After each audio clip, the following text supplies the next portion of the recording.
And we have team coverage for you tonight following local demonstrations, the reactions pouring in, and what this means for the country and Metro Atlanta. We start with 11 Alive's Hope Ford, live in downtown Atlanta. Hope, tell us what is the energy and what's going on there. Right now, we're standing on the corner of Marietta Street and Centennial Olympic Park, which is the same spot where the protests for George Floyd started in Atlanta nearly a year ago. And tonight, it is the same spot where the protests for George Floyd ended. And I say for George Floyd because a lot of what the conversation was tonight through a lot of the activists that were marching throughout the streets of Atlanta was that this is not only about George Floyd. This is one verdict, but there's want to see that same type of justice in other cases. So there was still a lot of passion here tonight. I wouldn't necessarily call it a protest, wouldn't necessarily call it a celebration either, because there was a lot of emotion. People, I heard continually say that they were numb, and that although the verdict, that is the verdict that they wanted, they weren't necessarily going to celebrate because, one, they still wanted George Floyd to be here at this moment in time, but also they feel like there's a lot more work to be done to make sure that other cases receive the same type of justice. So there was kind of that realization, and kind of that was kind of hanging over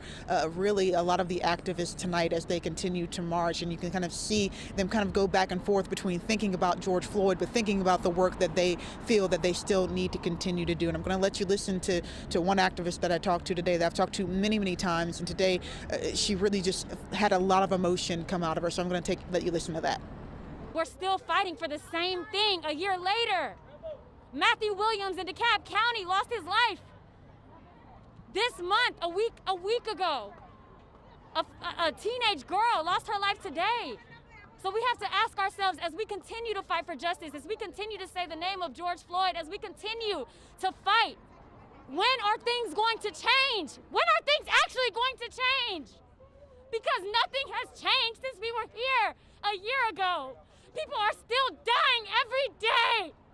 Every day people are still dying. Every day black men and women have to fear for their lives. Every single day. So yes, we are honoring this milestone. And on the other side, there were actually a lot of children that were at this march today that started at the George Floyd mural on Edgewood and ended here in Centennial Olympic Park. So there were a lot of children here. And on the flip side, while you see a lot of the older people in the crowd and they're thinking about all of the work that they say needs to be done, when I talked to the children out here, they were really more hopeful that kind of their generation will be the generation that does get to see that equal type of justice in their eyes. So I want you to listen to a 10-year-old boy who I talked to, and I asked him what he saw was his vision for the future. Well, I want to end police brutality, and I also want to end COVID, and want to make a change in the world. So he said he wanted to make a change in the world. And that's what a lot of activists out here said tonight. And so they said this is not the beginning nor the end. It does not begin or end with the verdict today, that they will continue to push for legislation, that they will continue to have those conversations with elected officials and with police departments, and that they hope to see a change in the world during their time. Okay, Hope, we have to acknowledge the change we see in the scene that we saw you in the midst of last year, and to bring us to tonight. Thank you for your reporting, Hope Ford.